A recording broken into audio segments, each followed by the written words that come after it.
Assalamualaikum warahmatullahi wabarakatuh. Perkenalkan, nama saya Eva Andriani, NIM 40180032 dari kelas Ekonomi Syariah kelas A. Nah, di sini saya dari anggota kelompok 10 akan menjelaskan mengenai subbab leasing.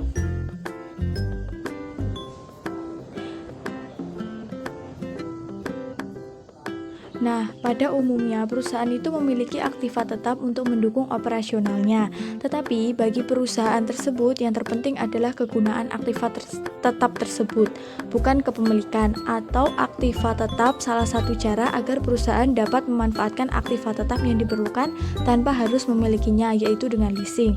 Nah, leasing merupakan salah satu cara untuk membiayai investasi perusahaan, dan demikian leasing merupakan sumber pembiayaan atau investasi pada aktiva tetap, misalnya gedung, mesin, kendaraan, dan lain-lain.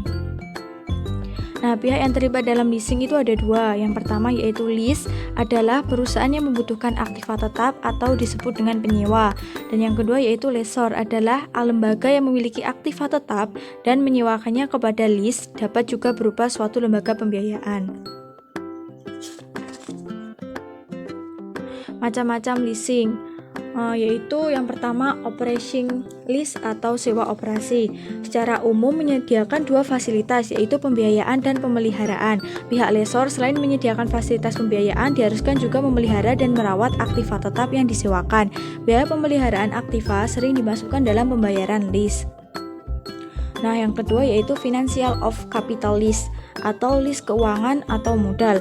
Nah, ciri-cirinya itu tidak menyediakan jasa pemeliharaan, tidak dapat dibatalkan, dan diamortasikan secara penuh. Dalam artian, itu lessor menerima pembayaran lease sebesar seluruh nilai aktiva ditambah suatu tingkat hasil investasi.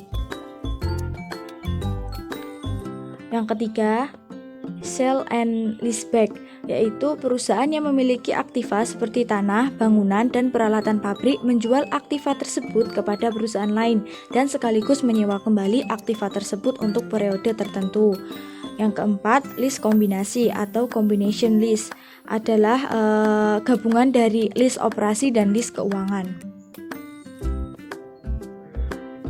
Nah, selanjutnya itu langkah-langkah lease keuangan. Yang pertama, itu perusahaan pemakai menentukan aktiva yang dibutuhkan. Nah, kemudian pergi ke penjual, pabrikasi, atau distributor aktiva tersebut. Setelah aktiva ditemukan, lease melakukan negosiasi harga dan pengiriman dengan produsen aktiva. Selanjutnya, perusahaan pengguna menghubungi perusahaan leasing untuk membeli aktiva tersebut ke produsen. Dan yang terakhir, perusahaan pengguna melakukan perjanjian untuk menyewa aktiva tersebut dari perusahaan leasing atau lembaga keuangan. Tahap-tahap analisis leasing, yaitu yang pertama, suatu perusahaan memutuskan mendapat suatu aktiva tertentu. Keputusan ini didasarkan pada prosedur capital budgeting biasa. Dalam analisis leasing hanya berhubungan dengan apakah mendapatkan kegunaan aktiva dengan lease atau dengan membeli. Tetapi jika biaya modal efektif yang diperoleh dengan leasing secara substansi lebih rendah daripada biaya hutang, kemudian biaya modal yang digunakan dalam capital budgeting harus dihitung kembali, dan mungkin proyek yang semula dipertimbangkan ditolak mungkin menjadi dapat diterima. Nah, yang kedua, sekali perusahaan setelah memutuskan untuk memanfaatkan aktiva tersebut, pertanyaan berikutnya adalah bagaimana membiayainya. Nah, perusahaan-perusahaan yang sudah berjalan dan tidak mempunyai kelebihan uang tunai, maka modal untuk membiayai aktiva baru harus diperoleh dari berbagai sumber. Yang ketiga yaitu dana untuk membeli aktiva tersebut dapat diperoleh dengan meminjam dan dengan menyediakan laba ditahan atau dengan menjual saham baru. Alternatif lain adalah bahwa aktiva tersebut dapat di-lease, sebab dari kapitalisasi premi lease, leasing normalnya mempunyai dampak struktur modal sama seperti hutang. Contoh persoalan. Nah, itu bisa dibaca sendiri ya, atau bisa dilihat di halaman 176. Nah, untuk cara pengerjaannya yaitu analisis leasing versus pinjaman. Nah, Nah, itu seperti itu, bisa dibaca sendiri. Nah, kemudian kita masukkan harga aktivanya itu kan totalnya 1 miliar. Nah, itu dimasukkan. Kemudian jumlah barangnya juga 1 miliar. Nah, biaya bunga itu didapat dari menentukan suku bunga sebesar 10%. Nah, kemudian pengurangan pajak dari bunga itu pajaknya kan 40%. Nah, bunganya itu 100 juta, jadi 40% dikali 100 juta itu hasilnya 40 juta. Nah, nanti ditulis dimasukkan ke dalam kolom tahun 1 dan tahun 2. Kemudian pembayaran kembali pokok pinjaman itu sebesar 1 miliar. Nah, di situ dicantumkan bahwa di dalam soal dan pengembalian pokok pinjaman sebesar 1 miliar pada akhir tahun. Nah, kemudian pengurangan pajak dari depresiasi itu rumus dari depresiasi yaitu HP dikurangi NS dibagi N. Nah, HP itu biaya yang dibutuhkan dikurangi nilai sisa dan dibagi dengan periode. Nah, biaya yang dibutuhkan tadi kan 1 miliar, kemudian dikurangi dengan 0 karena nilai sisanya itu di dalam soal itu tidak ada nilai sisa. Jadi 1 miliar dikurangi 0 dibagi periodenya itu ada 2 kan, 2 tahun, jadi dibagi 2 depresiasinya. Kemudian pengurangan pajaknya itu 500 juta dikalikan 40% sama dengan 200 juta. Hasilnya 200 itu dikurangi. Nah, itu hasilnya 140 dan 860 juta. Kemudian aliran kas yang berkaitan dengan leasing dalam jutaan. Nah, pembayaran lease tadi itu kan di dalam soal nominalnya 550 juta. Nah, itu tinggal dimasukkan untuk tahun pertama dan tahun kedua. Kemudian penghematan pajak itu didapat dari 550 juta itu dikalikan dengan 40% dari pajaknya tadi. Hasilnya 22 dan 22. Nah, itu tinggal dijumlahkan.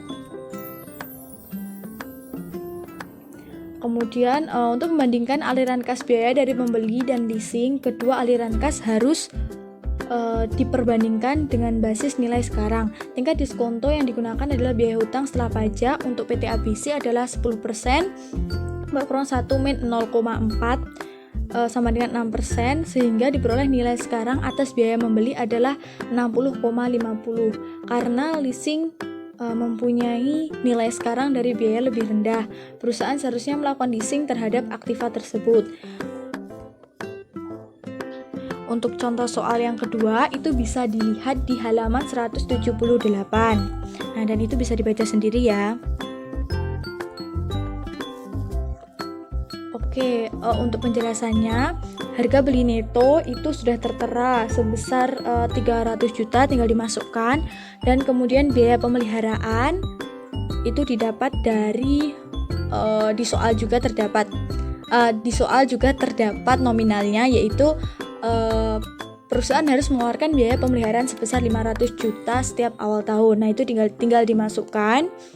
Kemudian penghematan pajak pemeliharaan itu didapat dari 15 juta tadi, biaya pemeliharaan tadi dikalikan dengan pajaknya. Pajaknya tadi kan 40%. Nah, itu ketemu 6. Kemudian dimasukkan penghematan pajak penyusutan, rumusnya yaitu A min S per N. Nah, A itu adalah dana yang dibutuhkan, kemudian dikurangi dengan nilai sisa yang diharapkan dibagi dengan periode. Nah, dana yang dibutuhkan yaitu 300 juta dikurangi dengan nilai sisanya tadi kan 30 juta dibagi dengan periodenya itu ada 5 tahun. Jadi 270 juta dibagi 5 itu sama dengan 54 juta. Nah, kemudian disusutkan pada pajaknya, masuk ke pajaknya yaitu 54 juta dikalikan dengan pajaknya tadi, tarif pajaknya 40% yaitu 21,6. Nah, kemudian untuk nilai sisanya tadi sudah diketahui di soal ya, 30 juta tinggal dimasukkan. Nah, kemudian pajak nilai sisanya itu didapat dari 30 juta nilai sisanya tadi dikalikan dengan tarif pajak 40%, hasilnya 12. Kemudian aliran kas bersihnya itu tinggal dijumlahkan dari harga beli neto sampai dengan pajak nilai sisa. Sudah ketemu, itu dimasukkan. Kemudian faktor bunga 6% itu didapat di buku halaman 237 di bagian akhir, yaitu di lampiran yang nominalnya 6%, urutan 1 sampai 5. Kemudian PV biaya kepemilikan itu berjumlah 235,75. Kemudian biaya listnya itu sudah diketahui 82, yaitu terdapat di soal soal nomor 3. Melakukan leasing aktiva tersebut selama 5 tahun dengan lease 82,5 juta. Nah, sudah terdapat di soal, tinggal dimasukkan. Kemudian penghematan pajak itu berasal dari 82,5 juta tadi dikalikan dengan tarif pajaknya 40%, ketemu 33. Kemudian aliran kas bersihnya itu tinggal dijumlahkan. Nah, setelah dijumlahkan, PV biaya leasingnya itu sebesar 221,02. Dan yang terakhir yaitu perbandingan biaya. Nah, perbandingan biaya dari PV biaya kepemilikan sama PV biaya leasing. Nah, sebesar 14,73.